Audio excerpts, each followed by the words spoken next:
In this video, we're going to be taking a closer look at a Duesenberg-style trim system from Guyker. I'd like to thank Guyker for reaching out and sponsoring the video, sending me one of these trim systems to install on this Festley FLP 350. So what I'm going to do now is give you a closer look at how this trim system comes, what you can expect if you buy one, how to install it, and a full review.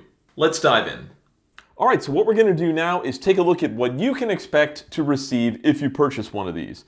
And as you can see here, this is the actual trim hardware. This is the tailpiece.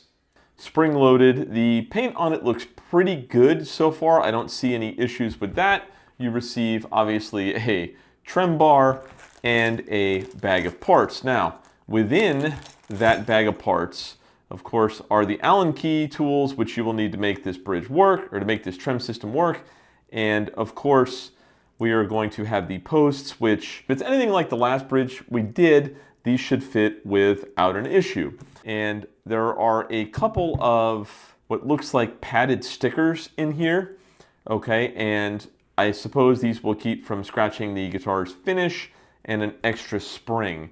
So for the most part, it looks like we're good to go. The only thing I found a little bit odd was the fact that there's no paperwork at all. No instructions, nothing to guide you.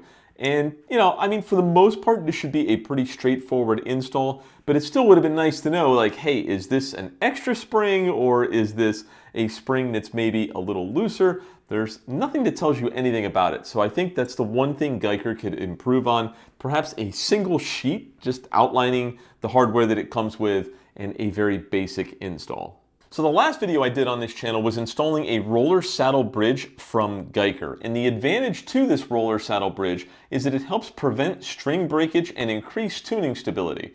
It does this because it doesn't pinch the string here down in the saddle. You have these rollers. A standard tune-o-matic bridge oftentimes can cause string breakage and even tuning instability because the string can get pinched down here in the saddle. So the reality is, if you're going to be installing a trim system like this, you're really going to want to go ahead and install one of these roller saddle bridges with it. With that said, I'll be sure to leave affiliate links in the description to both the trim system and the bridge. Just keep in mind I may earn a small commission from it. So let's get the strings off this guitar and the trim system installed. So with the strings cut, we're just going to remove the tail piece here. We'll pull all the strings out this way. So we're going to start by unscrewing these posts here. There's really no need to mark anything like there was when we did the bridge. These just come right out. The presumption is this bridge is going to go on just like this. Interestingly enough, we have a couple of padded stickers and we don't have any instructions to really tell us where they go. So I'm just going to try to use some common sense maybe, and I could be wildly off base. This is where the trim spring is. So right over the trim spring, we're going to go on the bottom here. All right, and put that foam, that padded foam piece there. And I'm guessing on the back of the tailpiece. If you guys know the answer to this, and maybe I'm wildly off, by all means, feel free to leave an answer in the comments. But you can see how I did it here. These look like they would be the two trouble spots where it may actually touch the guitar. So laying it over the top here, it seems like it's going to be a good fit. Let's go ahead and put this in here. Little tricky to work around that, so I may have to actually get a flathead to get it all the way down. And then we have this one here on the top side. We're just gonna screw it down there as much as we can until it's somewhat kind of tight, right? All right, so it looks like it lines up pretty good. What I'm going to do now is grab a flathead screwdriver to further tighten these down. Those are now tightened down. It appears as though they line up pretty consistently. And looking at it, in fact, it looks really spot on. What we can do now is, let's go ahead and pop this trem bar on here, and we will tighten those down. And this kind of moves rather fluidly back and forth. We're going to tighten this down. I do like the fact that this arm is adjustable. But see, right there, you can see it's hitting the back. I don't know how well you can see that here. It's actually hitting here. So what I'm going to do is slide this a little further forward. It's just going to move forward enough that it can, that's something to keep in mind there. There you can see right there, there's some pretty good fluidity. Now, one thing I will say is if we don't tighten this down, this bar is rotating in here, so we're going to have to fix that once we get set up and in place. But other than that, you know, so far, I like the look of it. It seems like it's going to function well. So with those tightened down, we kind of angled the bar out a little bit. It looks like we are good to go here. So what I'm going to do now is go ahead and put some strings on it, reset it back up, and we'll see how this trim system works out. So with regards to stringing this, you really want to make sure that you get the ball end of the string. I'm going to try to get this as best as I can on here. You really want to make sure you get that ball end caught in there perfectly. Now's a good time to mention that if you're enjoying the video and you enjoy guitar-related content, be sure to subscribe to the channel. Also, be sure to follow @GuykerOfficial on Instagram for all their latest product releases. So we are completely strung up. We are ready to really go through a good tuning process here. It doesn't appear that it's affected the action all that much, if at all. And the string angle actually seems like it might be a little less sharp. So kind of hard to see from here, but I'll try to get you some photos. But it definitely seems like the string angle isn't as harsh. So we will see how that plays out. What I'm going to do now is go ahead and tune it up and do a quick demo for you. All right, so we're just going to start with a little clean channel stuff.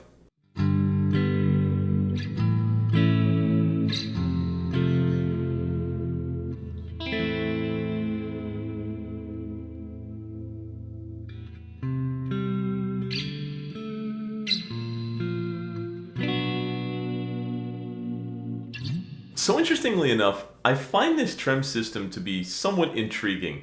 It feels radically different from any of the other trem systems that I've used before. It's very, very bouncy, very springy, and it's kind of a cool feel. It's definitely unique in that sense. And also worthy of mention is, obviously you can push down on the trem bar, but you can also pull back for about 3/4 to a full step raise in pitch.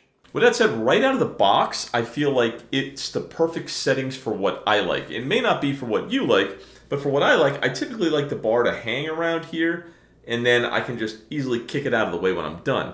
And that's kind of how the setup is right out of the gate. It looks as though there's a locking nut underneath here. I'll get you a better picture of it. So I'd be willing to bet you could probably adjust the tightness on there. There's also a set screw inside of here, which is kind of hard to see the way I'm holding it. I'll get you a better photo of that. And that, if I'm not mistaken, kind of tightens up your distance here a little bit.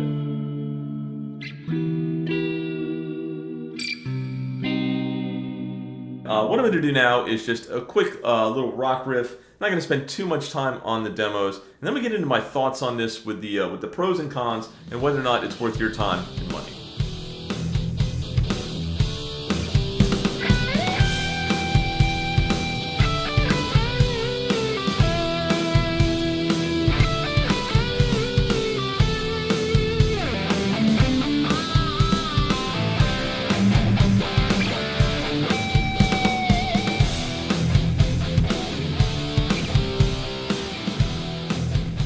Alright, so as you can probably see, things are a little bit different around here at the moment. I am in the process of moving. I've got a lot of echo in here, so I've had to switch mics, change things up a little bit. But what I'm going to do now is get into the pros and cons of this trem system. So the first pro to this trem system is really going to be the simplicity of the install. The reality is this really only took a few minutes to do, and there were really no adjustments I needed to make. All the hardware fit as it should, and it's just something that even if you've never done anything like this before, you should be able to do it. In fact, I had never installed one before and really wasn't sure what to expect. So overall, it was very easy to install. Pro number 2 to this trem system is going to be that there's no modifications needed to the guitar. The real important part here is that if you ever want to go back to stock, you can do that without any ramifications to the instrument. Pro number 3 is going to be the quality of this trem system. It has a really good feel to it. The paint is thick and consistent all the way around. It just feels like a quality piece. And lastly, pro number 4 is going to be, it's just fun to play. Like, I really thought it was different in a unique feeling system. It doesn't feel like any of the other trem systems I have. It doesn't feel like a Floyd Rose. It certainly doesn't feel like a 2-point trem system that has, you know, some resistance on it. This thing is really bouncy and really like kind of spry, I guess is the word I would say. It's different. And to me, that was what makes it unique and what makes it fun to play. And I kind of like the fact that, you know, it's a single cut guitar. It just has a different look to it. So I think if you're looking for kind of an out-of-the-box mod for a single cut guitar, you should probably consider one of these.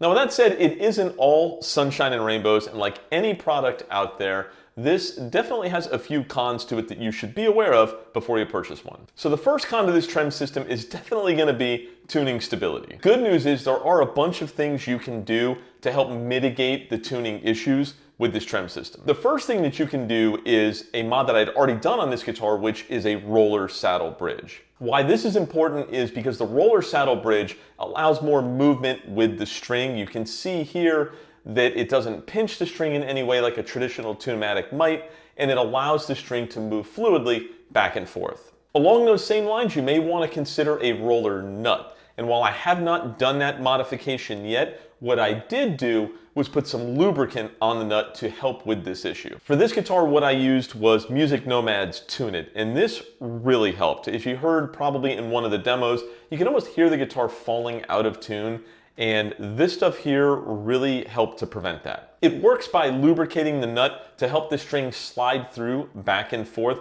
so it doesn't get hung up and cause some of those tuning stability issues. But the whole point of this was these trem systems can cause some tuning stability issues which you're going to have to diagnose and buy more hardware for. Which leads us to con number 2.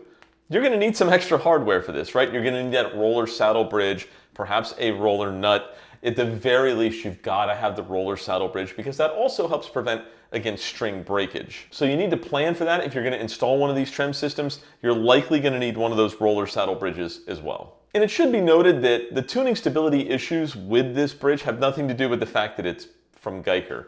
Any of these Duesenberg trem style systems are going to have these tuning stability issues. And with that said, the third and final con is going to be that there was no instructions. I think most people can kind of figure it out, but at the same time, it's nice to know what is included and where certain things go, just to give you an idea or at the very least a starting point. Of course, you always have my channel to tune in where you can watch me hopefully do it right. But in all seriousness, it would have been nice to know to maybe have a parts list just so you know that you've received everything you should, and maybe a very simple diagram, single-sided, of how to install this. But overall, I found this trem system to be a lot of fun. Now, who would I recommend it to? Anyone who's looking for a little vibrato, a little bit of trem, you know, to be able to play songs like, you know, the solo from like Yellow Ledbetter where the trem kind of makes an appearance. This is really an ideal option. But I wouldn't recommend it necessarily for someone who is gonna go all like Dimebag Darrell on it and just slam it. I think you're kind of asking for string breakage. And given that you can have some tuning stability issues with this trem system, you're probably not going to be happy with the performance of it if that's what you're looking for. You know, if that's the type of style that you're looking to play, you're really probably better off buying something with a Floyd Rose or a Kahler trem system on it, something that locks and will help with the tuning issues. This trem system is definitely not catering to that. So ultimately, I had a lot of fun making this video. I'm definitely going to keep this trem system on this guitar. It's going to appear in some more videos and shorts that I'm going to be doing. And, you know, it's just different. It's kind of cool. It has a unique feel. And I think that if that's the kind of thing that you're after and you don't mind perhaps trying to add some hardware to it and diagnosing a little bit of the tuning stability issues, overall, you'll really like it. So as always, if you have any questions, leave them in the comments. I do try to answer all the questions that come through on the channel. And if you want to know more about that roller saddle bridge that I installed on here and what you'll need to do to install it, check this video right here. As always, thanks for watching.